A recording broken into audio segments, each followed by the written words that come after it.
வீட்டுக்கு நவராத்திரின்னு விதவை பெண்கள் வந்துட்டா கூட மகாபெரியவர் எழுதுறாரு, முதல்ல அவங்களுக்கு தான் ரவிக்க துணியும் வளையலும் கொடுக்கணுமா. ஏன்னா 45 வயசுலயே ஒருத்தர் கணவனை இழந்துட்டா உடல் இச்சைகளை அவள் அடக்கி ஆள்கிறாளோ அவள் தான் பராசக்தியினுடைய வடிவங்கிறார். இப்ப பியூட்டி பார்லர் உள்ள போயிட்டு வெளில வந்தா எது நம்ம பொண்டாட்டின்னு தெரிய மாட்டேங்குது. எல்லாம் ஒரே மாதிரி இருக்காங்க. மெடிக்யூர் மெடிக்யூர், இந்த இதை வச்சு இப்படி பண்ணி அதை வச்சு அப்படி பண்ணி 8000 ரூபாய் பில்லு. அந்த காலத்துல 800 ரூபாய் இருந்தா 2 மாசம் குடும்பமே நடத்திடுவாங்க. இந்த கோவில பாருங்க, இந்த மாதிரி ஒரு தூண் கட்ட முடியுமா? ஆனா நம்ம ஏர்போர்ட் 66 தடவை கட்டிதான் இன்னும் உடையுது. என்ன ஒண்ணுனா அவன் படிச்சவன் கட்டினா உடையுது, படிக்காதவன் கட்டினா நிக்குது. காசியில போய் 3 தடவை குளிச்சுட்டு கோதானை வாங்கி தர்றதை விட அம்மாவை கடைசி வரைக்கும் வச்சு கஞ்சி ஊத்துறவன் தான் சிவனுடைய உண்மையான பக்தர். இலங்கை நாட்டிலேருந்து நம்ம உண்மையான இலங்கை தமிழர்கள் மாதிரி நம்முடைய தேவாரம் திருவாசகத்தை இன்னைக்கும் அங்க ஸ்கூலுக்கு பேரு பாடசாலைன்னு தான் பேரு. சனி ஞாயிறுல நன்னறி வகுப்புகள் எடுக்கிறாங்க.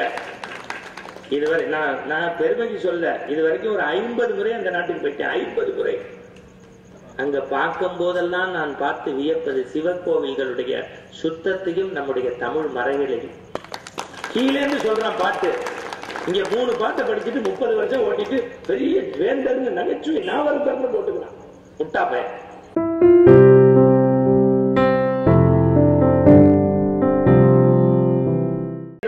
கோவிலுக்குள்ள வந்துட்டோம், ஆணவம் கண்ம மாயை தூக்கி எறிஞ்சிட்டோம், மனசை தொடச்சிட்டோம். சாமிக்கு அது வேணும் இது வேணும்னு கேட்க கூடாது. ஏத்த வீட்டுக்காரன்னு நல்லா இருக்கணும், சாமியை முதல்ல நம்பணும்னு இல்ல. அந்த வார்த்தை என்னடான்னா, உள்ள இருக்கிறது யாரு? சிவபெருமான், உலகத்தின் முழு முதற் கடவுள். இது போதும். சமய சின்னங்களை நல்லா பூசுங்க. இன்னொன்னுங்க, வீட்டுக்கு நவராத்திரின்னு விதவை பெண்கள் வந்துட்டா கூட மகாபெரியவர் எழுதுறாரு, முதல்ல அவங்களுக்கு தான் ரவிக்க துணியும் வளையலும் கொடுக்கணுமா. ஏன்னா 45 வயசுலயே ஒருத்தர் கணவனை இழந்துட்டா உடல் இச்சைகளை அவள் அடக்கி ஆள்கிறாளோ அவள் தான் பராசக்தியினுடைய வடிவங்கிறார். அவங்களதான் நம்ம போற்றணுங்கிறாங்க. உங்களுக்கு ஒரு செய்தியை சொல்லிட்டு நான் போறேன். வாரியார் சாமி இருக்காருல்ல, என்னைய பொறுத்த வரைக்கும் இந்த குளம் கோத்திரத்துல எல்லாம் உடன்பாடே கிடையாது. முருகனுக்கு நம்ம எல்லாம் பக்தர்னா அவர் தான் பித்தர். அதனால்தான் அவர் வரும்போது நான் இன்னொன்னு சொல்றேன், 2 விஷயத்தை எனக்கு பிடிக்கும். நகரத்தாரும் செங்குந்த முதலியார்களும் தான் சைவத்தை வளர்த்ததில் பெரும்பங்கு என்பதை நாம் கைத்தட்டி ஒப்புக்கொண்டே ஆக வேண்டும். இதெல்லாம் சொல்ல மாட்டான், மேடையில பயப்படுறான். என்ன பேசலன்னா நாளைக்கு செத்தா போகிறோம், நல்லதை சொல்லு, தைரியமா சொல்லு. இந்த கோவில பாருங்க, இந்த மாதிரி ஒரு தூண் கட்ட முடியுமா? ஆனா நம்ம ஏர்போர்ட் 66 தடவை கட்டிதான் இன்னும் உடையுது. என்ன ஒண்ணுனா அவன் படிச்சவன் கட்டினா உடையுது, படிக்காதவன் கட்டினா நிக்குது. இதுக்குள்ள சாமியை வச்சிருப்பான் சார். பல கோவில்கள்ல தூண்ல பார்த்தா ஆஞ்சநேயர் இருக்கும், அங்கதான் வெண்ணையை சாத்திட்டு நம்ம போவோம். ஆஞ்சநேயருக்கு தான் வெண்ணையை சாத்தணும், நம்ம லிப்டிக் போட்டுக்க கூடாது. சில பேருக்கு அது வெண்ணெய் காப்பு சாத்தின மாதிரி இருக்கும், இழுத்து விட்டுறாங்க. அது என் மனைவியெல்லாம் எனக்கு பார்க்க சகிக்க மாட்டேங்குது. ஏண்டான்னா லண்டன் போன்ற நகரங்கள்ல வெப்பம் ஜாஸ்தியா இருக்கணுங்கிறதுக்காக தான் அதை அந்த கடைசியில உட்கார்ந்து இருக்கவங்க என்னுடைய லதா கதிர்வேல் மேடம் என் கூட பிறந்த சகோதரியா நினைச்சு சொல்றேன். அவங்க நெத்திய பாருங்க, திருநீரு குங்குமம். அது பார்க்கும் போது எப்படிங்க தெரியுது? ஐஸ்வர்யா ராயோட என் பாட்டி நல்லா தெரிஞ்சா. என்ன தெரியுமா காரணம்? 30 காசு மஞ்சள், 30 காசு குங்குமம். இப்ப பியூட்டி பார்லர் உள்ள போயிட்டு வெளில வந்தா எது நம்ம பொண்டாட்டின்னு தெரிய மாட்டேங்குது. எல்லாம் ஒரே மாதிரி இருக்காங்க. மெடிக்யூர் மெடிக்யூர், இந்த இதை வச்சு இப்படி பண்ணி அதை வச்சு அப்படி பண்ணி 8000 ரூபாய் பில்லு. அந்த காலத்துல 800 ரூபாய் இருந்தா 2 மாசம் குடும்பமே நடத்திடுவாங்க. இதெல்லாம் சொல்றதுக்கு பயப்படுறான். எது நம்முடைய நெறின்னா பெரியவங்களை பார்த்தா திருவடி. நான் இன்னைக்கு சொல்றேன், சிவபெருமான் கோவில்ல சத்தியமா உள்ள கர்ப்ப கிரகத்துல இருக்கக்கூடிய எங்களுடைய உலகத்தினுடைய முழுமுதற் கடவுள் சிவபெருமான் சொல்றான். ஏன்டான்னா எல்லா இடத்துலயும் சாமி இருப்பாரு, இந்த பக்கம் அம்பாள் இருப்பாங்க, இங்க வாசல்ல விநாயகர் இருப்பாரு, அங்க முருகன் இருப்பாரு. ஏன்டான்னா கோவில்கள் எல்லாம் குடும்பங்கள் எல்லாம் கோவிலாக மாற வேண்டும் என்பதை இந்த உலகத்திற்கு சொல்லிக் கொடுத்தவனே எங்களுடைய சிவபெருமான் தான். குடும்பம் ஒரு கோயிலாக இருக்க வேண்டும்னா இப்ப எல்லாம் என்னடான்னா, அன்னைக்கு ஒருத்தர் காசியில பாக்குற 3 தடவை குளிச்சுட்டு 3 பசுமாடு வாங்கி கொடுத்தேன்னாரு. தானம். நான் அவர் திருவடியை வணங்கி இப்படிதான் இருக்கணும். ரொம்ப மகிழ்ச்சி. உங்களை கும்பகோணத்துல 10 வருஷத்துக்கு முன்னாடி பார்த்தேன். எங்க வீட்டுக்கு எல்லாம் கூட்டி போய் சாப்பாடு போட்டீங்க. ரொம்ப மகிழ்ச்சி. உங்க அம்மா எப்படி இருக்காங்கன்னு. இல்ல நான் மன்னார்குடிக்கு வந்துட்டேன். 13 வருஷமா எனக்கு எங்க அம்மாவுக்கு பேச்சுவார்த்தை இல்லைங்கிறான். காசியில போய் 3 தடவை குளிச்சுட்டு கோதானம் வாங்கி தர்றதை விட அம்மாவை கடைசி வரைக்கும் வச்சு கஞ்சி ஊத்துறவன் தான் சிவனுடைய உண்மையான பக்தர். அம்மா இறந்ததுக்கு அப்புறம் படையல் போட்டு பண்றதுல ஒரு அர்த்தமும் இல்ல. இருக்கும் போது ஒரு டம்ளர் ஹார்லிக்ஸ் எவன் கொடுக்குறானோ அவன் தான் உயர்ந்தவன். ஏண்டான்னா சிறு தொண்டருடைய கதை அதுதானே சொல்லுது. சிறு தொண்டர் கூப்பிட்ட போது கூட சீராளன் வரவில்லை. எங்கள் திருவெண்காட்டு நங்கை கூப்பிட்ட போது சீர்குடி சீராளா ஏண்டா வந்தான்னா தாய் தந்தை சொல்வதை கேட்டது. இளையான்குடி மாறநாயனார்னு ஒருத்தர் வறுமையில சோறு போட்டார் சார். அப்படி எடுத்து விதை நல்ல எடுத்து வந்து இன்னைக்கு சீரியல் பாக்குற நேரத்துல யாராவது ஒருத்தர் வீட்டுக்குள்ள வந்துட்டா வாங்க வரக்கூடாதவங்க வந்திருக்கீங்க வந்தா சாப்பிடவா போறீங்கிறோம். எல்லாமே இன்னைக்கு பெண்கள் ஒரு நீங்க நினைச்சு பாருங்க.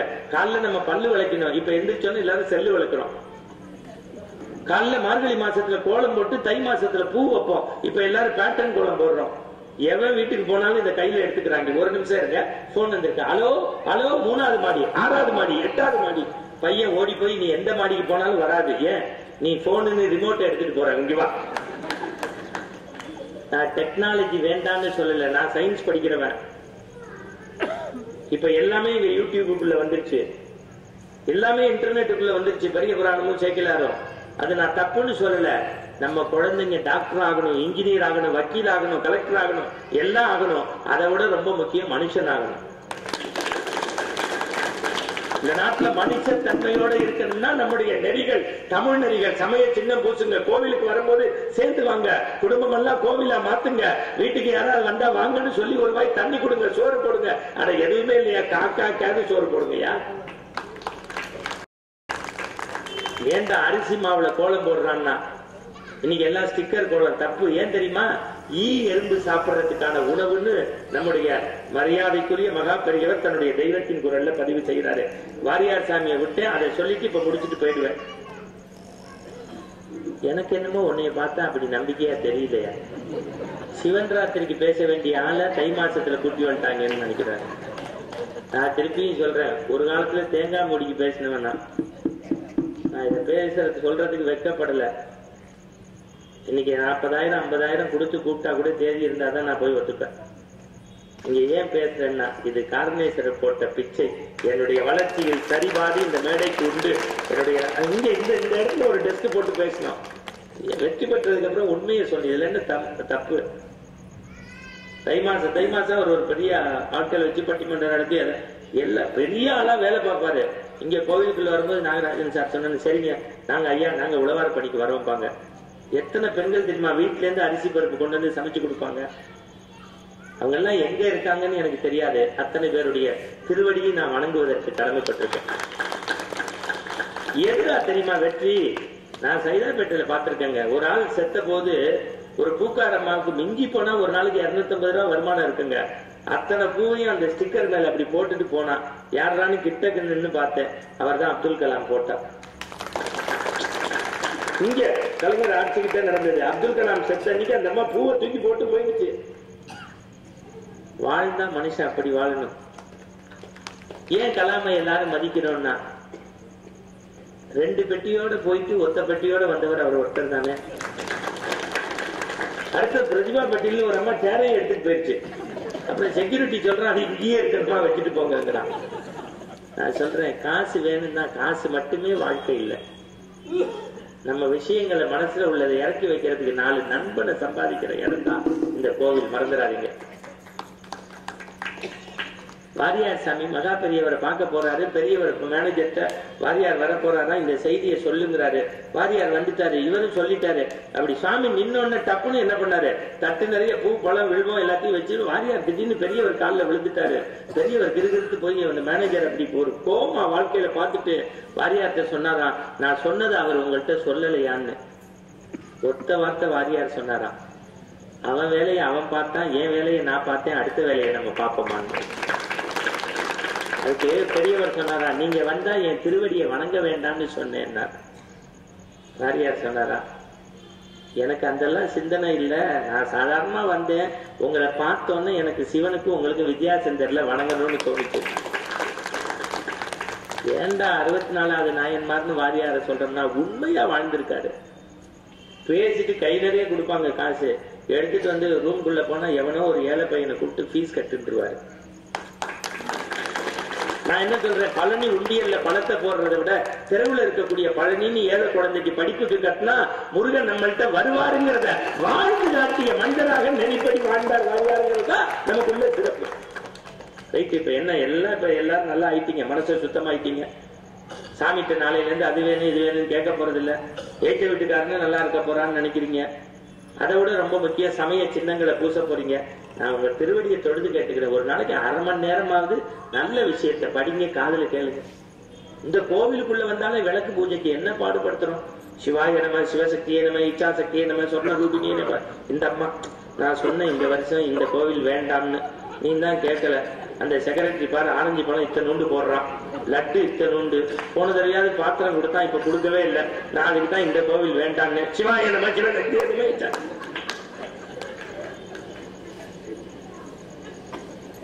நம்ம மனசை கண்ட்ரோல் பண்ண முடியுதா? சுத்தம் ஒழுக்கம்ங்கிறது வேற ஒண்ணும் இல்லை. வாரியார் சொன்னதுதான் சுத்தம். எனக்கு அசந்துட்டேன். அம்மா தான் பெருசு. நான் மாத்ருகா பஞ்சகத்தை பத்தி இன்னைக்கு விளக்கணும்னு நினைச்சேன்னா, தாய் தந்தை சிறப்பை பத்தி சொன்னாங்க. அதை இன்னொரு முறை நான் சொல்றேன். எனக்கு இன்னைக்கு இங்க வந்து பேசிட்டு போனது நான் சொல்றேன். ஒரு பெண்ணு ராஜா வீட்டுல வாழ்க்கப்பட்டா கூட அம்மா வீட்டுல வந்து பழைய சோறு சாப்பிட்டா சுகம்னு நினைப்பான்ல. 1000 ஊர்ல போய் பேசினாங்க, என் சைதாப்பேட்டை கோவில்ல பேசுறதா எனக்கு பெருமைன்னு நான் நினைக்கிறேன். இது உண்மை, சத்தியத்திற்கான வார்த்தை. நான் கூட கேட்டேன், என்ன பத்திரிகை, அதான் வாட்ஸ்அப் அனுப்பிச்சிட்டோம்ல, வந்து பேசியா அப்படிங்கிறாரு. ஏன்னா எனக்கும் அவருக்குமான உறவு, எனக்கும் அவருக்குமான கோவிலுடைய தொடர்பு, இங்க ஒவ்வொருத்தரையும் என்னுடைய குடும்பமா நினைக்கிறேன். எத்தனை பேர் தெரியுமா, பல இடங்கள்ல பார்க்கும்போது அவ்வளவு சந்தோஷப்படுவாங்க. ரைட். உலகத்தினுடைய முழு கடவுள் சிவபெருமான். உண்மையிலுமே ஒரே ஒரு நிமிஷத்துல இப்ப உங்களுக்கு இந்த நிறைய சொல்லி முடிச்சிடுறேன். கொஞ்சம் நிமிர்ந்து உட்காருங்க, நான் முடிச்சுட்டேன். நீங்கள் நம்ப மாட்டீங்க, ஏன்னா நானும் நம்புற மாதிரியே தானே சொல்றேன். இப்ப நம்ம ஊர்லயே அப்படித்தானே சொல்றான், தேர்தல் வருங்கிறான், வரமாட்டேங்குது. இதுக்கு மேல நான் ஒன்னும் உங்களுக்கு புரிய வைக்க முடியாது. என்ன சார்,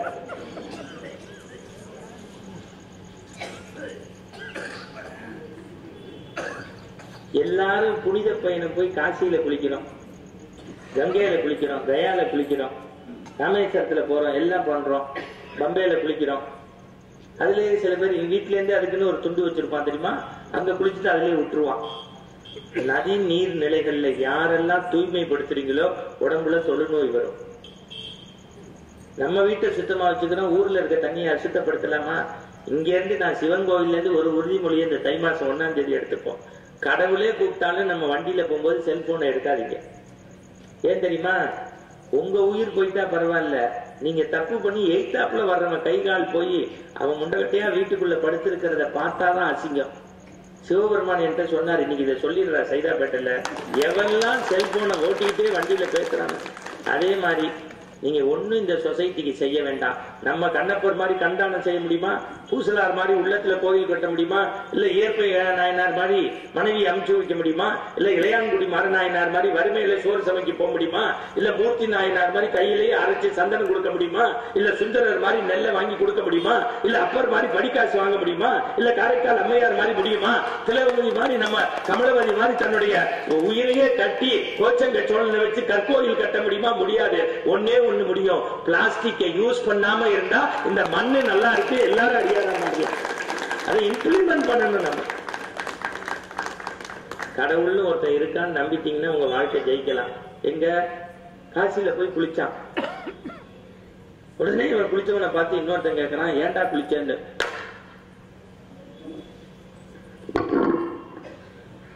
நெறிக்கு முற்றுப்புள்ளி வைக்கக்கூடிய நேரம் வந்து விட்டது நண்பர்களே. அவன் சொன்னான், காசியில குளிச்சோன்னு நேரா எந்த பாவம் பண்ணாலும் போயிட்டு நேரா வீடு பேர் அறைய போயிட. நன்றி உரை சொல்வதற்கு யார் இருக்கீங்களோ ரெடி ஆயிக்கலாம், ஒரே நிமிஷத்துல முடிச்சிருவேன். 36 தடவை சொல்லிட்டேன்.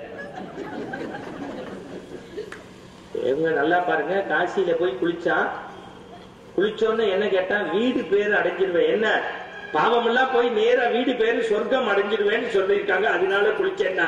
இத முருகப்பெருமான் கேட்டுட்டா, போய் அவங்க அண்ணன் நோண்டினா விநாயகரை, என்னடா அங்க குளிச்சாலே நேரா சொர்க்கம் வந்திருக்கிறானே, இத அப்பாட்ட எப்படி கேட்கறதுன்னு அவனா கேட்க முடியல. இந்த கதையை கேட்டுட்டு நீங்க கை தட்டுறதா இருந்தா எனக்கு தட்டக்கூடாது, வாரியார் சாமிக்கு தட்டணும், ஆசா ஞான சம்பந்தத்துக்கு தட்டணும், கீவாஜாவுக்கு தட்டணும், ராதாகிருஷ்ணனுக்கு தட்டணும், சொல்வேந்தர் சுகீசிகத்துக்கு கேட்டணும். ஏன்னா நமக்கு முன்னாடி இருக்கிறவங்க எல்லாம் சொன்னதை கேட்டு கேட்டு அதுக்கு கண்ணு காது மூக்கு வச்சு அந்த நெறிய பரப்புறதா நம்ம நெறி நினைக்கிறோம். சிவபெருமான்கிட்ட போய் பார்வதி சொல்றா, ஏங்க ஏற்கனவே இங்க ஜனத்தொகை தாங்கல, அதுக்குத்தான் சீனாவையும் இந்தியாவையுமே நம்ம வச்சிருக்கோம், அந்த வேலையை மட்டும் அவன் கரெக்டா செய்யறான், எல்லாரும் காசி கங்கைன்னு இப்ப போயிட்டாங்க, அங்க குளிச்சுட்டு நேரா வீடு பேர் இங்க வரும்னு நினைக்கிறான், நேரா இங்க வரும்னு நினைக்கிறான், இங்க வந்தா தாங்காதேன்னா. அதுக்கு சிவபெருமான் சொன்னா, குளிச்சவன் எல்லாரும் இங்க வரான்னு நினைக்கிறீங்க, உன் புள்ள 2 பேரும் என்ன பண்றாருன்னா, உன் புள்ள 2 பேரும் என்ன பண்றாருன்னா, அவன் தான் இந்த கேள்வியை கேட்க சொன்னான். கூப்பிடுற 4 பேரைக்கு சிவபெருமான், பார்வதி, முருகன், விநாயகர் 4 பேரும் நேரா வந்து இப்ப காசியில உட்காந்துட்டாங்க. நடந்த உண்மை அப்படியே நிமிருங்க. சிவபெருமான் சொன்னார், இங்க எதுக்குங்க என்னை கூட்டி வந்தேன்னு, ஒரு ஓரமா உட்காரு, நடக்கிறது என்னன்னு பாரு, நீ புரிஞ்சுப்பாரு. 76 வயசு ஒரு பெரியவர் நேரம் அப்படி போய் காட்சியில காலை வச்சாரு. மார்கழி முடிஞ்சு தை பிறந்தது, தண்ணி அப்படியே சில்லுன்னு இருந்தது, கொஞ்சம் ஜாலியா இருந்தது அவருக்கு. ஏன்னா போனவர் வேலூர்காரரு, வேலூர்ல வெப்பம் ஜாஸ்தி, நல்லா இருக்கேன்னு இன்னும் கொஞ்சம் விட்டாரு, இன்னும் கொஞ்சம் விட்டாரு, இன்னும் கொஞ்சம் விட்டாரு, கங்கை இழுத்துருச்சு. எங்க கங்கா தேவி காசிக்குள்ள வந்து ஒரே இழுப்பு. அவ ஒய்ஃபு 70 வயசு மாமி, ஐயோ எங்க ஆத்துக்காரர் போறாருனாரு. 10 பேர் ஓடி வந்தான். யாரு? சிவபக்தர்கள். எங்க மண்கிற மாவது நீரும் வானூர் துதிக்கப்படுவது நீருன்னு சொல்லிட்டு கழுத்துல உத்தராட்சம் போட்டு இடுப்புல காவி கட்டி இருக்கக்கூடிய 10 அடியார்கள் ஓடி வந்து அவரை காப்பாத்தணும்னா டப்புல மாமி கையை நீட்டினா, ஒரே நிமிஷம், ஒரே நிமிஷம், என் புருஷனை யாரும் காப்பாத்திடக்கூடாது, ஆனாலும் நீங்க காப்பாத்தணும். திடீர்னு நம்ம சண்டையில நம்ம பேசுவோம் தெரியுமா, நம்ம இல்ல, நீங்க நல்லா பேசுவீங்க, ஆம்பளைகளுக்கு தான் பேச்சு வராது. அதானே உண்மை, அனுபவமா சொல்றாங்க. இப்ப பாருங்க, நல்லா பாருங்க, இந்த அம்மா போய் அப்படி கீழே விழுந்தோன்னு என் புருஷனை காப்பாத்தணும், ஆனாலும் காப்பாற்றக்கூடாது. இப்ப 10 பேர் என்ன காப்பாத்தணுமா வேண்டாமான்னு கேட்டான். நீங்க காப்பாத்தணும்னா ஒரே ஒரு கண்டிஷன், நீங்க யாரும் இது வரைக்கும் தப்பே செஞ்சிருக்க கூடாது, தப்பு செய்யாதவங்க தான் என் புருஷனை தொட்டு தூக்கணும், தப்பு செஞ்சவங்க தூக்கினீங்கன்னா அவர் இறந்துடுறதா அவருடைய விதி இருக்கு, அவர் இறந்துட்டாருன்னா நான் ஊருக்கு போக மாட்டேன், கணவனே கண்கண்ட தெய்வம்னு நானும் போயிடுவேன், ஒருவேளை தொட்டு தூக்கினா நீங்க 10 பேரும் செத்துடுவீங்கன்னா. இப்ப எல்லாரும் பின்னாடி வந்துட்டான். ஏடா ஒருத்தனை காப்பாத்த 11 பேர் சாகணுமான்னு. ஆனாலும் மாமி அழுகுது. ஒரே ஒரு ஆள் வந்தா, இடுப்புல கட்டியிருந்த வேட்டி அப்படி கிழிச்சு தூக்கி விட்டுருச்சா, உள்ள போகணும், சடார்னு விழுந்தா 40 வயசு ஆளு. அந்த மாமா முடிய பிடிச்சி நேரா தூக்கி கரையில வந்து போட்டு 2 அமுக்கு அமுக்கினா குடிச்ச தண்ணி எல்லாம் வெளியில இருந்துச்சு. சிவாய நம்ம நான் வரட்டுமான்னு கிளம்பினான். இப்ப 10 பேரும் அவனை பிடிச்சி அடிக்க கையை வாங்கிட்டாங்க. ஏண்டா எங்களுக்கு தெரியாதா, நீ போய் ஏண்டா காப்பாத்தின? ஒருத்தன் தண்ணியில விழுந்தா காப்பாத்துறது மரபு, அதுதான் நெறின்னு நான் நினைச்சு காப்பாத்திட்டேன். ஏன் இந்த அம்மா சொன்னது கேட்டியா? இங்க சொன்னது கேட்டேன்னு, தப்பு செய்யாதவன் தான் காப்பாத்தணும்னு சொன்னாங்க, நீங்க எல்லாம் பின்னுக்கு போயிட்டீங்க சிவபக்தர்கள், நீ தப்பே செஞ்சது இல்லைன்னா. அவன் சொன்னா திருச்சிட்டு, தப்ப நான் செஞ்சதே இல்லை, தப்பு செய்யறது தான் என் வேலைன்னா. என்னடா தப்பு செய்யறதே தொழிலா பண்ணிட்டு இதுதான் வேலைன்னு சொல்லி விழுந்து காப்பாத்திட்டேன். அட போயா, எனக்கு 40 வயசு ஆயிடுச்சியா, 12 வயசுல இந்த ஊருக்கு வந்தையா, எங்க அப்பா பெரிய வேலையா. என்ன வேலை? காசிக்கு பக்கத்துல இருக்க மயான பூமியில வேலை பார்த்தாரு, எங்க இடுகாட்டுல. எங்க அப்பா என்ன வேலைன்னா புலையன். நல்லா தெரிஞ்சுக்கோங்க, சாக்கடை சுத்தப்படுத்துறவனும் நம்ம மயானத்துல நம்மளை எரிக்கிறவன் தான் நான் தெய்வமா நினைக்கிறேன். அவங்க எல்லாம் இல்லாட்டி நம்ம இல்ல, அவங்களுக்கு கை கட்டு கொடுங்க, அவங்க எல்லாம் நம்முடைய சகோதரர்கள்ங்கிற உணர்வு. பணியை வச்சு யாரும் இடம் போடக்கூடாது. ஒரு புலையன் பெற்ற பையன் தான் நான். டெய்லி காலைல இங்க வந்து பல்லு விளக்குவேன், மண்ணை தொட்டு, வாய் மட்டும் குளிப்பேன், ஒரு நாளும் குளிச்சது இல்ல. எங்க கங்கையில காசியில ஒரு நாளும் குளிச்சது இல்ல. அப்புறம் எப்படி விழுந்து காப்பாத்தின? பாவம் செஞ்சது. அட போய, டெய்லி நான் பல்லு விளக்கும் போது 7-8 ஐயர் உட்காந்துருப்பான், 80 பேர் உட்காந்துருப்பான். எல்லாம் பிண்டத்தை வச்சு கொடுத்தோன்னா கடைசி ஐயர் சொல்லுவாரு, சாமியை வேண்டிட்டு 3 முழுக்கு முழுக்குங்க சிவனை நினைச்சுக்கிட்டு 3 முழுக்கு போடுங்க. ஏன்னா நீங்க பண்ண பாவம் எல்லாம் போயிடும், பண்ண பாவம் எல்லாம் போயிடும், பண்ண பாவம் எல்லாம் போயிடும். இப்ப அவன் சொன்னா 37 வருஷமா இதையே கேட்டுக்கிட்டு இருந்தேன்ல, நான் பாவம் செஞ்சதாவே இருக்கட்டும், ஐயர் சொன்னது என் காதுல விழுந்துச்சு, இப்ப நான் தண்ணியில விழுந்துட்டா என் பாவம் போயிரும்ல, போயிருங்கிற நம்பிக்கையில தூக்கினேன். இப்ப சிவபெருமான் சொன்னா டெய்லி 1,00,000 பேர் காசியில கங்கையில குளிப்பான்டா, நம்பிக்கையோட குளிக்கிறது ஒருத்தன் தாண்டா, அதனால தாண்டா வீடு பேர் குளிக்கா. டெய்லி கோவிலுக்கு வர்றதுனால மட்டும் நம்ம பாவம் போயிடாது. சமய சின்னங்களை பூசணும், நல்ல நெறிய வச்சுக்கணும், தாய் தகப்பனை மதிக்கணும், நல்ல புஸ்தகம் படிக்கணும், எய்த்த வீட்டுக்காரங்க தப்பு இல்லைன்னு நினைக்கணும். கடவுள்னு ஒருத்தன் இருக்கிறான்னு நம்பிட்டா கடவுளை நம்பினார் கைவிடப்படார். அதுவே நம்முடைய வேத நெறி என்று சொல்லி இந்த திருக்கோவிலில் இந்த தைத்திருநாளை இது எடுத்திருக்கீங்களா சார்? அவங்களுக்கு ஒரு கை தட்டி கொடுங்க. ஏன்னா லைட்டு மட்டும் எரியுது. கேசட்டா போடுவீங்களா, யூடியூப்ல போடுவீங்களா? யூடியூப்ல போடுவீங்க. ஏன்னா நான் போறதுக்கு முன்னாடி என் ஒய்ஃபை பத்தி கரெக்டா போட்டு விட்டுருவாங்க. அதுக்காக தான் கேட்டேன். அவங்களுக்கு ஒரு கை தட்டி கொடுங்க.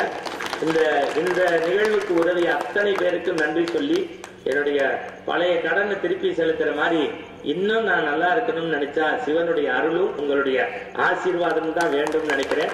அவருடைய திருவடியும் தொழுது அவருக்கு பக்கபலமாக இருந்த அத்தனை பேருக்கும், யாரையும் நம்ம பேர் சொல்லேன்னு நினைக்க வேண்டாம், ஆலய உழவார தொண்டு சீர் திருக்கூட்டத்திலும் திருக்கோவிலுடைய கதவு பூற்ற காவலர் வரைக்கும் இவங்களுக்கும் சேர்த்து ஒரு கைத்தட்டலோடு இந்த தைத்திங்கள் திருநாளில் விடைபெற்றுக் கொள்கின்றோம். மங்களம் பொங்கட்டும், மனையரன் சிறக்கட்டும், உங்கள் வேண்டிய காரியங்கள் எல்லாம் சிவனால் கைகூடட்டும். நன்றி. தமிழால் இணைவோம். இந்த தகவல் உங்களுக்கு பிடிச்சிருந்தா லைக் பண்ணுங்க, உங்க ஃப்ரெண்ட்ஸுக்கு ஷேர் பண்ணுங்க, மறக்காம எங்க சேனலுக்கு சப்ஸ்கிரைப் பண்ணுங்க.